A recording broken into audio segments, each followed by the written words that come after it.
അതായത് ഇപ്പോൾ ഈ 18 പേര്, ഇപ്പം 18 പേരാണ് UDFിൻ്റെ ഭാഗമായിട്ട് ലോക്സഭയിലേക്ക് പോയിട്ടുള്ളത്. ഈ കഴിഞ്ഞ 5 വർഷം ഈ പാർലമെൻറ്റിൻ്റെ പ്രവർത്തനത്തിൽ കേരളത്തിൻ്റെ വിഷയങ്ങൾ അവതരിപ്പിക്കുന്നതിൽ ഇവരുടെ കോൺട്രിബ്യൂഷൻ എന്താണ് എന്ന് തീർച്ചയായിട്ടും നമുക്ക് ഒന്ന് ഓർത്തെടുക്കാം.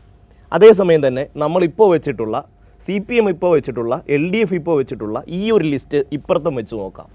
ഇപ്പോൾ കേരളത്തിൻ്റെ ഒരു സാമ്പത്തിക വിഷയം, കേരളത്തെ എങ്ങനെയൊക്കെ ഞെരുക്കാമെന്ന് ഗവേഷണം ചെയ്യുന്ന ഒരു കേന്ദ്ര സർക്കാർ പാർലമെൻറ്റ് ലോക്സഭ ചേരുന്ന സമയത്ത് ഈ 18 പേരും കമ എന്നൊരക്ഷരം വാ തുറന്ന പാർലമെൻറ്റിൽ പറയുന്നില്ല. മതേതരത്വത്തെ ഇല്ലാതാക്കുന്ന നടപടികൾ, രാമക്ഷേത്രത്തെ നിർമ്മിച്ചതിന് അതിനെ അനുകൂലിച്ചുകൊണ്ടടക്കം പാർലമെൻറ്റിൽ ചർച്ച സംഘടിപ്പിക്കുന്ന ഒരു കാലഘട്ടം. ആ രീതിയിൽ വരുമ്പോൾ ഇവർ ഈ വിഷയങ്ങളിൽ എന്തായിരുന്നു? ഇനി ഇപ്പുറത്ത് നമ്മളൊന്ന് ആലോചിച്ച് നോക്കുക.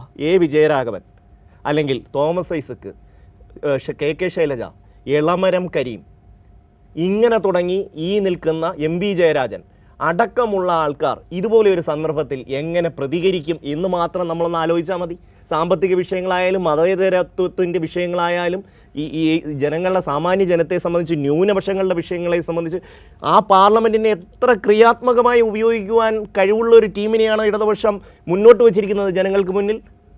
മറ്റുള്ളവർ എന്ത് ചെയ്തു എന്നുള്ളത് നമ്മളൊന്ന് താരതമ്യം ചെയ്യുമ്പോഴാണ് ഈ ടീമിൻ്റെ ഒരു പ്രത്യേകത. പിന്നെ മുകേഷിനെ പോലെയൊക്കെ ഒരാളെന്ന് പറഞ്ഞാൽ, മുകേഷിൻ്റെ അച്ഛൻ KPSCയുടെ ഇതായിരുന്നു നിൽക്കുന്ന സമയത്ത് തന്നെ വടക്കേവളം പഞ്ചായത്ത് പ്രസിഡൻ്റായിരുന്നു അദ്ദേഹം ദീർഘകാലം. അദ്ദേഹം രാഷ്ട്രീയ പ്രവർത്തനത്തും കലാപ്രവർത്തനവും ഒരുപോലെ തന്നെ കൊണ്ടുപോകാൻ കഴിഞ്ഞ ഒരാളാണ്. അതേ സ്ഥാനത്ത് തന്നെ മുകേഷിനെ ഇപ്പോൾ പരീക്ഷിച്ച് എന്താണെന്ന് ചോദിച്ചാൽ, കഴിഞ്ഞ 2 തവണ നമ്മൾ CPMൻ്റെ ഏറ്റവും ഉന്നതരായ 2 നേതാക്കളാണ് അവിടെ മത്സരിച്ചത്. ഇപ്പോൾ ഇത്തവണ കുറച്ചുകൂടി മാറി വേറൊരു തലത്തിൽ അതിനെ നമ്മുടെ 20 പേര് ഒരു പാർലമെൻറ്റിൽ ചെന്നാൽ കേന്ദ്ര സർക്കാരിന് നമ്മളുടെ ഈ സാമ്പത്തിക വിഷയങ്ങളിലടക്കം എങ്ങനെ ഇവരെല്ലാം ഉടുമ്പ് പിടിക്കുന്ന പോലെ പിടിക്കില്ലേ ഈ കേന്ദ്രത്തെ? നമുക്കറിയാം, ഇപ്പം ബ്രിട്ടാസ് സാറൊക്കെ അതിൻ്റെ അകത്ത് പാർലമെൻറ്റിൽ ഒറ്റയ്ക്കാണെങ്കിൽ നടത്തുന്ന ഒരു പ്രവർത്തനം.